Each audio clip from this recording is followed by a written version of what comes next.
할렐루야. 하나님께서 오늘도 우리와 함께 하십니다. 더 복되고 귀한 것으로 채우시기를 주님의 이름으로 축원합니다. 오늘 에베소서 말씀 가지고 빛의 자녀들처럼 행하라 라는 제목으로 같이 은혜를 나눕니다. 전에는 이렇게 주중에 이렇게 교회에 있다 보면 꼭 이렇게 머리를 짧게 깎고 팔에 있는 문신을 다 드러내면서 이렇게 찾아오는 분들이 계십니다. 와서 자기가 교도소에서 나온 지 며칠 안 됐는데 차비가 없다고, 차비를 달라고 이렇게 얘기를 합니다. 교도소에 나왔다고, 내가 며칠 전에 나왔다고 그 얘기를 자꾸 하죠. 이게 완전히 무슨 협박입니다. 상대방에게 겁을 주는 거죠. 죗값을 치르고 이제 새로운 삶을 살아라고 그렇게 교도소에서 나온 그런 석방된 사람 같은 그런 태도를 갖지 않고요. 그들의 미래의 모습은요, 제가 안 봐도 뻔합니다. 교도소에 나온 지 얼마 안 됐지만 그렇게 살다가 어느 순간 또 그 교도소에 다시 가실 것 같아요. 왜 그들이 그런 삶을 살게 되는가? 그들이 비록 죗값을 교도소에서 치르긴 했습니다. 그렇지만 그들의 삶이 변화되지 않았기 때문이죠. 히브리서에서 봅니다. 이 뜻을 쫓아 예수 그리스도의 몸을 단번에 들이심으로 말미암아 우리가 거룩함을 얻었노라 그랬어요. 우리는요, 예수 그리스도의 피로 구원받았습니다. 우리는 죄인이었죠. 그 죄 때문에 이 땅에서 고통받고 억압받고 힘들게 살다가 결국에는 죽어서까지도 천국에 가지 못하고 지옥에 갈 수밖에 없는 것이 저나 여러분들의 모습이었습니다. 그런데 하나님께서 우리를 얼마나 사랑하셨는지 우리의 죄의 값을 대신하기 위해서 하나밖에 없는 아들 예수님을 이 땅에 보내셨고, 그 예수님이 십자가에 달려 돌아가시면서 우리의 그 모든 죄를 담당해 주셨어요. 이제 우리가 예수님이 내 죄를 담당하셨다는 것을 믿기만 하면 우리 죄의 문제는 이제 다 사해지고 이제 더 이상 우리는 지옥 가지 않고 천국 가게 되는 것을 믿으시기 바랍니다. 그것을 믿으십니까? 예수님이 내 죄를 다 사해 주신 것을 믿으세요? 우리는요, 이미 용서받았어요. 그걸 믿으셨다면 여러분들은 용서받으신 거죠. 이젠 더 이상 죄인이 아니고 하나님이 의롭다 칭함을 받은 의인이 된 것이죠. 전에는 상상할 수도 없는 것이지만 하나님께서 우리를 위해서 준비하시고 하나님께서 나를 위해서 준비하신 그 예비된 복을 누릴 수 있는 자격이 이제는 저와 여러분들에게 주어진 줄로 믿으시기 바랍니다. 그 하나님의 사람들이 언제나 고백하는 것이 있어요. 그것이 무엇인가 하면 바로 내 삶이 바뀌었다라는 이야기를 합니다. 전에 신방을 하면서 어떤 분이 이렇게 얘기를 해요. 예수 믿으니까요, 참 좋대요. 예수 믿으니까요, 정말 좋대요. 예수 믿으니까요, 정말로 좋답니다. 제가 그래서요, 신앙생활 참 잘하십니다 라고 말씀드렸어요. 여러분 예수 믿어서 좋으세요? 여러분 예수 믿어서 참 좋으세요? 예수 믿어서 정말 좋으세요? 여러분도 그렇다면 신앙생활 잘하시는 거예요. 예수 믿은 사람은요, 그런 변화된 삶이 있어야 된다는 거죠. 에베소서 2장에서 말합니다. 전에 멀리 있던 너희가 그리스도 예수 안에서 그리스도의 피로 가까워졌느니라 그랬어요. 멀리 있던 너희가 예수 그리스도의 피로, 그 예수 그리스도의 피값으로 우리가 하나님 곁으로 가까이 왔다고 말씀하시는 거죠. 로마서 6장입니다. 그러나 이제는 너희가 죄에게서 해방되고 하나님께 종이 되어 거룩함에 이르는 열매를 얻었으니 이 마지막은 영생이라. 할렐루야. 거룩함에 이르는 열매를 이제 그 죄에게서 해방되고 이제 우리는 거룩한 하나님의 백성이 된 것을 믿으시기 바랍니다. 그리고 베드로전서에서 말합니다. 너희가 전에는 백성이 아니더니 이제는 하나님의 백성이요. 전에는 긍휼을 얻지 못하였더니 이제는 긍휼을 얻은 자니라. 할렐루야. 하나님의 백성이 아니었는데 이제는 우리가 뭐가 되었어요? 하나님의 백성이 된 거예요. 전에는 긍휼이 없는 자였는데, 긍휼을 얻지 못했는데 이제는 긍휼을 얻은, 이제 변화된 사람으로 우리가 바뀐 것을 믿으시기 바랍니다. 특별히 그리스도 안에서 정말 인생이 완전히 바뀐 사람이 바로 사도 바울인데요. 이 사도 바울은요, 예수 그리스도 보혈의 능력으로 용서받은 자들의 삶의 태도에 대해서 이렇게 얘기하죠. 변화된 그리스도인으로서의 삶을 살아가는 데 있어서 말하고 있습니다. 변화된 그리스도인의 삶은 어떤 삶을 살아야 되는가? 먼저는요, 부르심에 합당한 생활을 해야 된다고 이야기하고 있습니다. 그리스도인은요, 어두운 세상에서 빛의 사명을 감당해야 될 줄로 믿으시기 바랍니다. 그리스도인이라면 썩어져 가고 있는 이 세상에서 소금의 역할을 감당해야 될 줄로 믿으시기 바랍니다. 하나님은요, 우리를 저주의 자리에서 축복으로, 우리를 저주의 자리에서 은혜의 자리로 부르셨어요. 우리는 그 부르심을 받았어요. 이제 그 복음을 우리가 먼저 받았으니 이제 내가 받은 그 복음을 이제 가서 전할 전도자로서 우리는 부르심 받음을 믿으시기 바랍니다. 에베소 4장에서 말합니다. 그러므로 주 안에서 갇힌 내가 너희를 권하노니 너희가 부르심을 입은 부름에 합당하게 행하라 라고 말씀하고 있어요. 이제 하나님께서 저를 부르셨습니다. 하나님께서 여러분들을 부르셨습니다. 아니요, 하나님께서 나를 부르셨습니다. 이제 그 하나님의 부르심에 합당한 삶을 살아가는 우리 기지식교회 모든 성도들이 다 되시기를 주님의 이름으로 축원합니다. 그리고 변화된 그리스도의 삶은, 참 그리스도의 삶은 자라나는 삶이 돼야 될 줄로 믿으시기 바랍니다. 이제 어린아이의 모습은 이제 좀 버려야 됩니다. 성숙한 자로서의 삶을 살아야 되겠어요. 이제 그동안 죄인의 그 모습은 이제는 내려놓고 이제 그리스도의 모습이 드러날 때까지 우리가 뭐 해야 돼요? 자라나야 될 줄로 믿으시기 바랍니다. 특별히 여러분, 우리가 성숙한 만큼 그만큼 하나님의 복을 누릴 줄로 믿으시기 바랍니다. 내 신앙이 말이죠, 내 신앙이 유치원 수준이라면 유치원 아이들에게 주는 그 복을 받는 거예요. 근데 내 신앙이요, 이제 중학생이 되면 중학생 아이들이 받는 그 복을 받는 거예요. 내 신앙이요, 이제 대학생이 되고 이제 장년이 되었다면 그 장년이 받는 그 복을 내가 받게 될 줄로 믿으시기 바랍니다. 유치원 아이에게는요, 그냥 사탕만 하나 줘도 감사합니다 그래요. 그런데 대학생한테 사탕 하나 줘보세요. 나 놀리는 거야? 그러면 장성한 이들에게는 어떤 걸 줘야 될까요? 장성한 이들에게는요, 아주 고급 승용차를 주든지 아니면 큰 집을 주든지 뭐 그 정도는 줘야, 그래야지, 그죠? 아멘 했어요. 할렐루야. 그 정도는 줘야, 그래야 감사합니다 뭐 그러지 않겠어요? 저는요, 좀 큰 거 받을랍니다. 여러분들은 어떻게 하시겠습니까? 그냥 유치원 수준으로 그냥 계시겠어요? 그냥 사탕 받아도 괜찮아요? 저는 우리 기지식교회 모든 성도들이 이제 장성한 신앙의 분량만큼 하나님의 은혜와 하나님의 축복을 마음껏 누리시기를 주님의 이름으로 축원합니다. 우리가요, 하나님과 함께 하다 보면은 이게 바뀌어야 되는 거예요. 삶이 바뀌어야 되는 거예요. 삶이 변화돼야 되는 거예요. 안 바뀌면은요, 이상한 거예요. 저는 결혼하기 전에요, 옥수수 같은 거 안 먹었어요. 우리는 그냥 쌀밥 먹고 살았죠. 저는 저 곡창지대에 살았거든요. 그래서 우리는 쌀밥 먹고 살았다고요. 근데 결혼을 했더니 우리 장인어른이 강원도 분이세요. 휴가만 가면 강원도로 가는 거예요. 강원도 가갖고 조금 가다가 옥수수 하나 사 먹고, 이 옥수수는 별거 아닌데 조금 가다가 옥수수 하나 또 사 먹고, 이 옥수수는 맛있는데 조금 가다가 옥수수 하나 또 사 먹고, 그러면서 그냥 옥수수를요, 그냥 엄청 사 드시는 거예요. 그럼 뭐 옆에 있으면서 뭐 어떻게, 나도 같이 얻어 먹었지. 그러다 보니까 요즘은요, 이제 옥수수 잘 먹어요. 이렇게 부부가 함께 살아도요, 서로 닮아갑니다. 그런데요, 하나님이 내 안에 계세요. 내가 예수님과 동행해요. 그런데 내 삶은 안 바뀌어요? 잘못된 거 아닌가요? 하나님이 내 안에 계시고 내가 주님과 동행한다면 내 삶이요, 바뀌어야 되는 거죠. 에베소 4장에서 말합니다. 오직 사랑 안에서 잠든 것을, 사랑 안에서 참된 것을 하여 범사에 그에게까지 자랄지라. 그는 곧 그리스도라 그랬어요. 그리스도의 그 분량에 이르기까지 자라나라라고 말씀하고 있어요.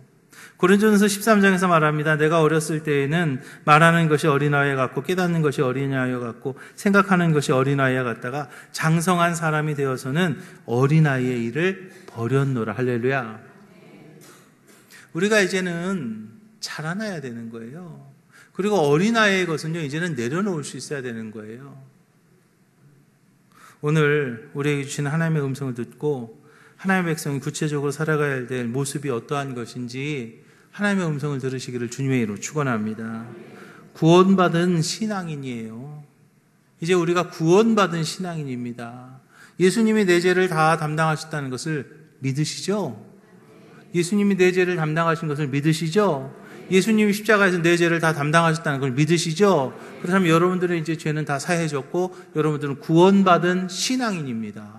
그러면 그 구원받은 신앙인으로서 나는 어떠한 삶을 살아야 될 것인가? 내 삶의 태도가 어떻게 해야 되냐는 것이죠. 먼저는요, 우리가 하나님을 본받으며 살아야 될 줄로 믿으시기 바랍니다. 사도 바울이 1절에서 에베소 교인들에게 하나님을 본받으라 라고 그랬어요.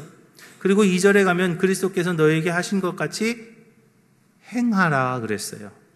신앙의 삶의 원리는요, 분명합니다. 제가 아마 몇 번 말씀드렸을 텐데 목자 되신 하나님을 따라가는 것이고 삶의 본이 되신 예수님을 닮아가는 것임을 믿으시기 바랍니다. 목자 되신 하나님을 따라가는 것이고요, 삶의 본이 되시는 예수님을 닮아가는 거예요. 하나님을 따라가고 예수님을 닮아가는 거예요. 이것이 바로 신앙인의 삶의 원리입니다. 따라하겠습니다. 목자 되신 하나님을 따라가고 삶의 본이 되시는 예수님을 닮아가자. 할렐루야. 하나님을 따라가고요, 본이 되시는 예수님을 닮아가는 것, 그것이 바로 신앙의 삶의 원리예요. 사도 요한은요, 주 안에 있는 자들은 주님이 행한 대로 행해야 된다라고 말합니다. 요한일서죠. 그 안에 거한다 하는 자는 그의 행하시는 대로 자기도 행할지니라 그랬습니다.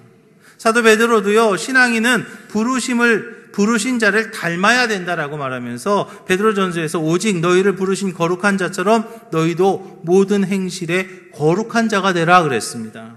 사도 바울은요, 주님을 닮으려고 했고 성도들에게 자신 있게 자신을 닮으라고 선언합니다. 고린도전서 11장에서 말해요. 내가 그리스도를 본받는 자 된 것 같이 너희는 나를 본받는 자 되라. 할렐루야. 우리는요, 본받는 삶을 살아야 된다는 거죠. 하나님을 본받고 예수님을 닮아가는 삶, 그 삶이 우리 가운데 있어야 되는데 구체적으로 그것이 어떠한 것이냐면 오늘 본문에서 정확하게 말합니다. 하나로 말씀합니다. 사랑하십시오. 사랑하면서 사십시오. 하나님을 닮고 예수님을 닮은 모습이란 바로 사랑하는 것입니다. 왜냐하면 예수님이 주신 계명이 바로 사랑이고요, 예수님의 삶이 바로 사랑이었습니다. 요한복음 15장입니다. 내 계명은 곧 내가 너희를 사랑한 것 같이 너희도 서로 사랑하라 하는 이것이니라. 할렐루야. 예수님이 우리에게 주신 계명이 바로 그거예요. 서로 뭐 하라고요? 사랑하라. 서로 사랑하라 그랬어요. 하나님을 본받으려고 하는 우리가 왜 그 사랑을 우리가 그러면 실천하며 살아야 될 것인가? 왜냐하면 내가 먼저 그 사랑을 받았기 때문임을 믿으시기 바랍니다. 하나님은 사랑이십니다. 예수님은 우리에게 사랑을 주셨습니다. 우리가 사랑을 실천하며 살아야 될 이유는요, 내가 하나님의 사랑을 받았기 때문이에요. 하나님 우리를 사랑하셨어요. 얼마나 사랑하셨냐면 아들을 죽이면서까지 우리의 죄를 대신하기 위해서 당신의 아들을 죽이면서까지 우리를 사랑하셨어요. 예수님이 우리를 사랑하셨습니다. 얼마나 예수님이 우리를 사랑하셨냐면 당신의 목숨을 내놓으면서까지 십자가에 달려 돌아가시면서까지 우리의 죄를 대신해 주기 위해서 그만큼 예수님이 우리를 사랑하셨어요. 여러분, 그 사랑 받을 만해서 이 자리에 계신가요? 하나님의 그 사랑 여러분 받을 만해서 이 자리에 계신가요? 예수님의 그 사랑 여러분 받을 만해서 이 자리에 계십니까? 아니에요. 받을 수 없는 사랑을 내가 받은 거죠. 받을 수 없는 저 같은 사람이, 받을 수 없는 여러분들 같은 분들이 그 하나님의 사랑을 받았잖아요. 그 예수님의 그 사랑을 내가 먼저 받았잖아요. 내가 먼저 그 사랑 받았으니 이제 우리가 그 사랑 나눠주는 것, 그 사랑을 나누는 것, 그것은요 당연한 것이죠. 우리는 사랑에 빚진 자입니다. 그 빚을 갚아야 돼요. 1절에서 말합니다. 그러므로 사랑을 받은 자녀같이 그랬어요. 이제 우리는요, 주인의 집에서 일하는 종도 아니고요, 일하는 일꾼 노예도 아닙니다. 우리는요, 하나님의 자녀가 되었어요. 한없는 사랑을 받은 사람들이 되었어요. 이제 십자가 그 사랑의 증거가 되지 않습니까? 내가 받은 그 사랑, 이제 서로 나누는, 서로 사랑하는 우리 기지식교회 모든 성도들이 되시기를 주님의 이름 축원합니다. 우리 서로 인사할까요? 사랑합니다 라고 인사하겠습니다.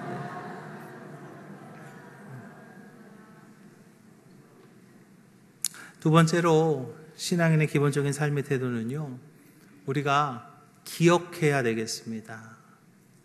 무엇을 기억해야 될 것인가? 심판의 때를 기억하고 살아가시기를 주님의 이름 부탁을 드립니다. 지난주에도 제가 종말에 대한 이야기를 했는데요, 또 이야기를 합니다. 왜? 중요하기 때문이에요. 너무 중요한 거예요. 요즘 사람들이 심판의 때를요, 잊어버리고 삽니다. 심판이 없는 것처럼 살아갑니다. 마치 이 인생이 한 200년, 500년, 어쩌면 몇천 년 갈 것처럼 그렇게 살아가요. 아니면 그때가 아예 없는 것처럼 지금 당장만 있는 것처럼 살아가는 그런 안타까운 모습들이 있어요. 그리스도의 피로 구원받은 우리들은요, 그 심판의 때를 기억하고 살아야 될 줄을 믿으시기 바랍니다.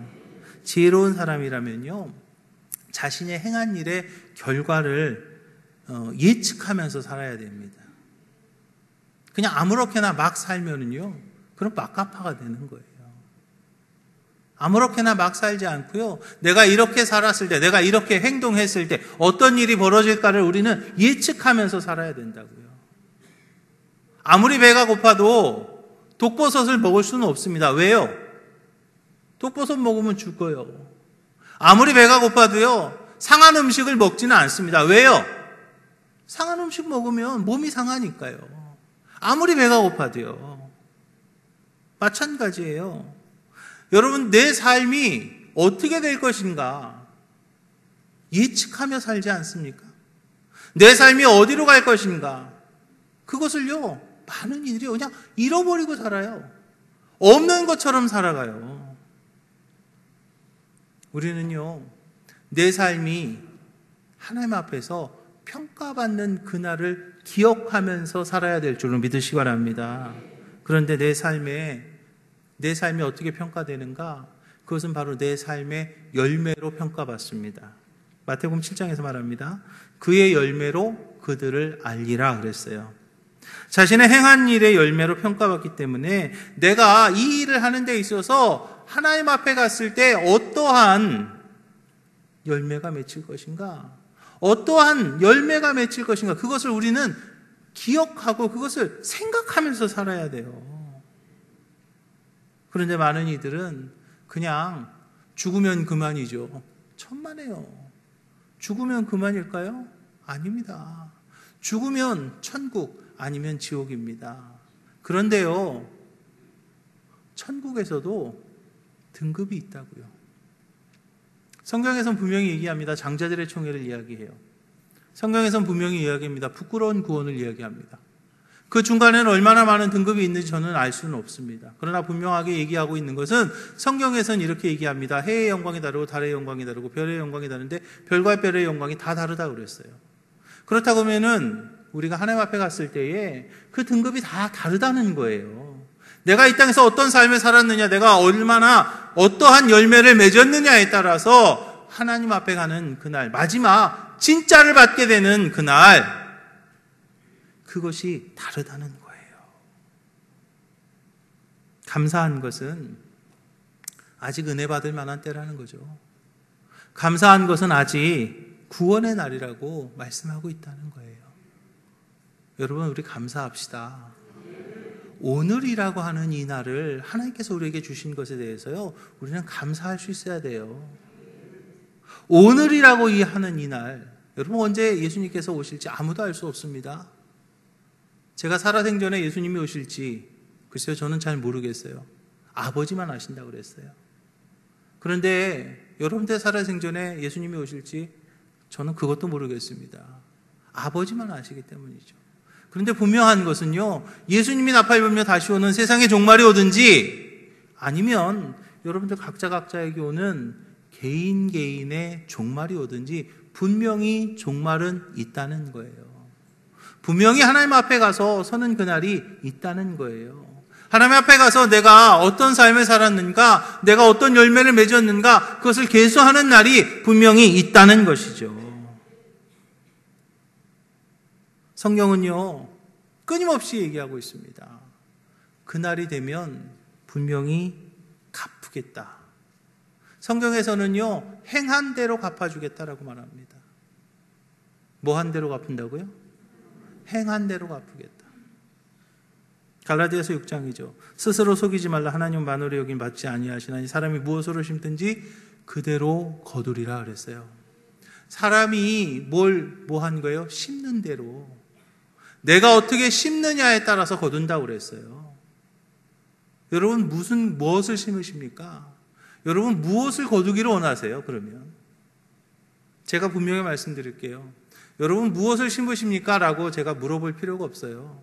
여러분 무엇을 거두기를 원하십니까? 라고 묻겠습니다. 여러분들이 거두기를 원하시는 것을 심으십시오. 내가 거두기를 원하는 게 있다면 그것을 위해서 심으십시오.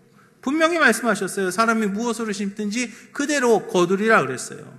로마서 2장이죠. 하나님께서 각 사람에게 그 행한 대로 보응하시되 그랬어요. 뭐 한 대로요? 행한 대로, 행동한 대로 하나님께서 갚으신다 그러는 거예요. 마태복음 16장입니다. 인자가 아버지의 영광으로 그 천사들과 함께 오리니 그때에 각 사람의 행한 대로 갚으리라 그랬어요. 계시록에서도 또 말해요. 보라 내가 속히 오리니 내가 줄 상이 내게 있어 각 사람에게 그의 일한 대로 갚아주리라 그랬어요. 여러분 무엇을 거두길 원하십니까? 어떤 것을 받길 원하십니까? 어떤 열매를 얻길 원하십니까? 여러분들이 하는 대로 하나님께서 갚아주실 줄 믿으시기 바랍니다. 그런데 우리가요 정말로 꼭 기억해야 될 것은 바로 이거예요. 믿음의 사람에게는 그 심판의 날, 그 종말의 날이 바로 상급받는 날이라는 거예요. 많은 이들은요 그날이 없는 것처럼 생각하고 살아갑니다. 많은 이들은요 그날이 안 올 것처럼 생각하고 살아가요. 왜 그날이 안 오기를 원할까요? 왜 그날이 없는 것처럼 생각하며 살아갈까요? 왜요? 심판받을까 봐. 심판받고 잘못될까 봐. 그런데 우리는요 예수 그리스도 보혈의 능력으로 구원받았습니다. 그 심판의 날 우리는 뭐 받는다고 그랬어요? 상급받는다고 그랬어요. 그러면 우리는 그 심판의 날이 뭐 하는 날이에요? 상급받는 날입니다.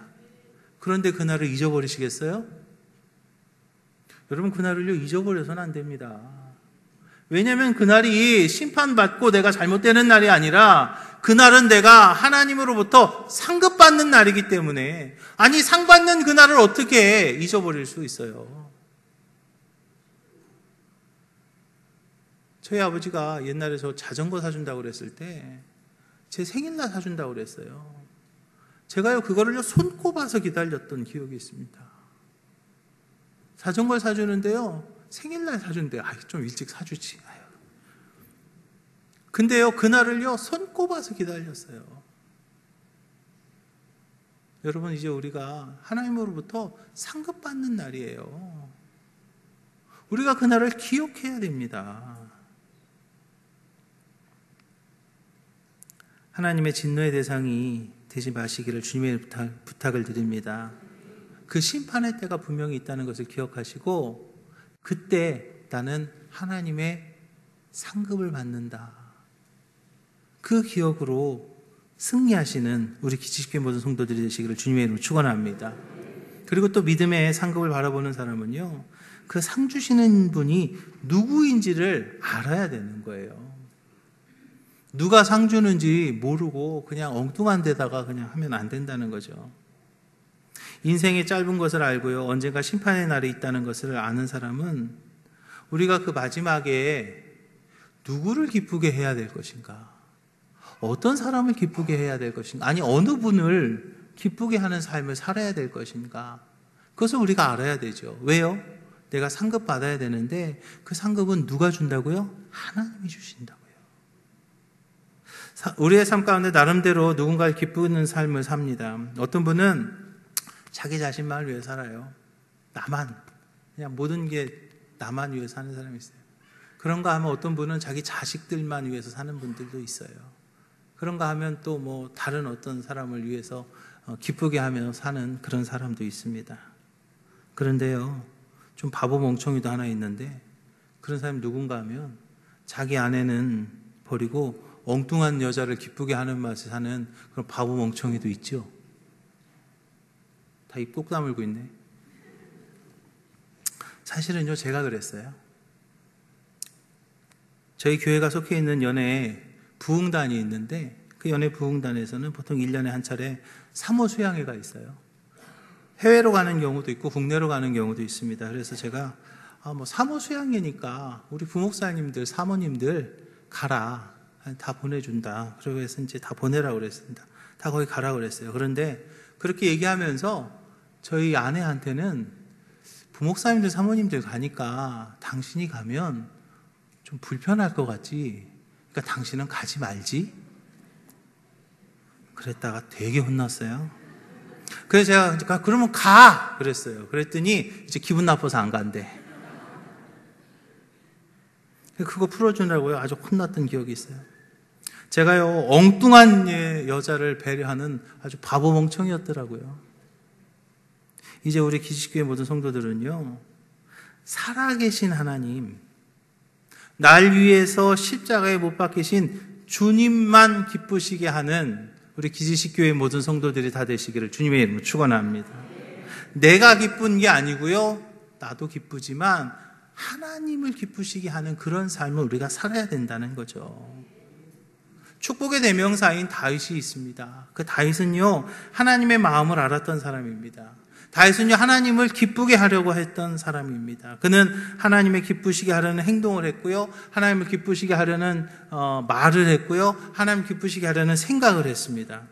법궤를 모시고 오면서 왕이었지만 그저 어린아이처럼 춤췄다고 그랬어요. 왜요? 하나님의 상징인 법궤가 오니까. 또 하나님의 마음을 기쁘게 하려고 성전을 지으려는 마음을 가졌을 때 하나님께서 기뻐하셨고 그의 가문에 엄청난 축복을 주셔서 지금도 다윗이라고 하면 축복의 대명사가 되는 것을 봅니다. 거기에다가 다윗은요, 자신을 해하려고 하는 사울 임금에 대해서도 아름다운 말을 사용해요. 사무엘상 24장에 보니까 내가 손을 들어 여호와의 기름 부음 받은 내 주를 치는 것은 여호와께서 금하시는 것이니 그는 여호와의 기름 부음을 받은 자가 됨이니라 그랬어요. 사울 왕이 예뻐서가 아니고요, 하나님이 그를 선택했기 때문에, 하나님이 그를 선택했기 때문에 내가 손 안 댑니다. 내가 죽일 수 있었어요. 그런데 하나님이 선택한 사람이기에 내가 안 죽입니다. 라고 그렇게 말하는 거죠. 왜요? 하나님을 기쁘게 하기 위해서. 사울왕이 예뻐서가 아니었어요. 우리는요, 이렇게 비록 어두운 세상에서 살지만 빛의 자녀로 살아가야 될 줄로 믿으시기 바랍니다. 더 이상 어두움의 자식으로 살지 마시기를 주님의 부탁을 드립니다. 이제 옛사람을 이제 그만 버리시기를 주님의 부탁을 드립니다. 내가 그리스도인이라는 거, 할렐루야. 내가 그리스도인이라는 걸 우리가 알아야 된다는 거죠. 그리고 내가 지금 어디를 향해 가고 있는가? 내 인생의 마지막이 어디에 있는가? 나는 어디까지 갈 것인가? 내가 마지막에 받게 될 진짜는 무엇인가? 없어져 버릴 돈도 아니고 사라져 버릴 명예도 아니고 금방 날아가 버리는 권력도 아니라 마지막에 받게 되는 진짜, 그것이 무엇인가를 우리는 분명히 깨닫고 그것을 바라보고 살아가야 된다는 거죠. 지금 내가 무슨 일을 할 때에 우리는 생각해야 됩니다. 하나님이 기뻐하실까? 아니면 사단이 미소 짓고 있을까? 여러분, 지금 내가 하는 그 일이요, 하나님을 기쁘시게 하는 일일까요? 아니면 사단이 미소 짓는 일일까요?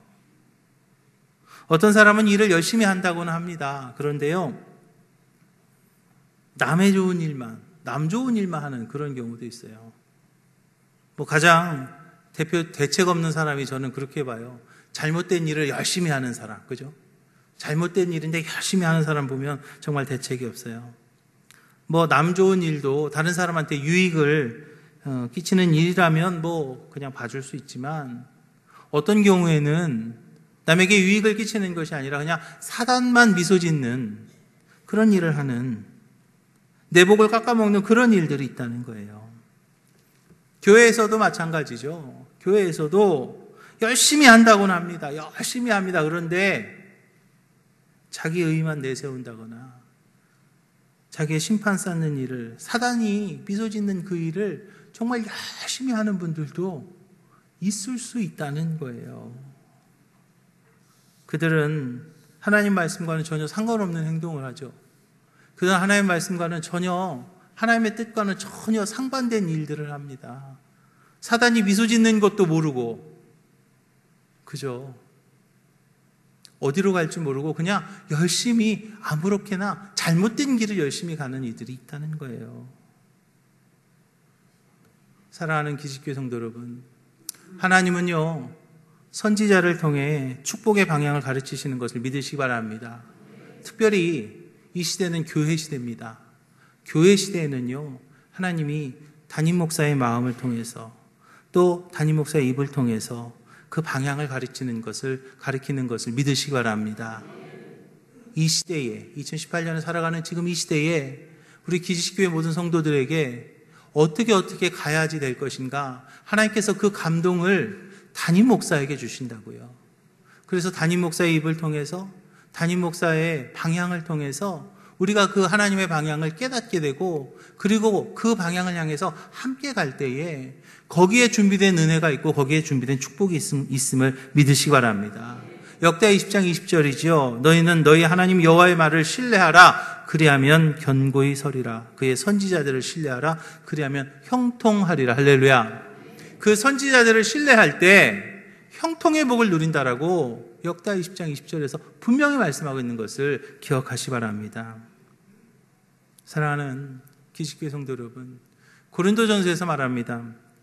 해의 영광도 다르고 달의 영광도 다르고 별의 영광이 다른데 별과 별의 영광이 다르다라고 말합니다. 내 행동이요, 하나님께서 다 기억하십니다. 이제 그날을 우리는 기억하며 살아야 될 줄 믿으시기 바랍니다. 이제 우리는 빛의 자녀가 되었습니다. 이제 빛의 자녀들처럼 살아야 되겠습니다. 이제 빛의 자녀가 되었는데 빛의 자녀처럼 살지 못할 때에 그 하늘의 영원한 상급도 얻을 수 없는 것이고, 그 빛의 자녀들처럼 살지 못할 때에 준비된 축복도 놓치게 된다는 것을 우리가 기억해야 됩니다. 이제 우리 기지식교회 모든 성도들은 빛의 자녀처럼 구원받은 빛의 자녀처럼 행동하고 생각하고 그렇게 살아감으로 하나님의 준비된 은혜와 준비된 축복을 충분히 누리시는 우리 기지식교회 모든 성도들이 다 되시기를 주님의 이름으로 축원합니다. 기도하겠습니다. 하나님, 감사합니다.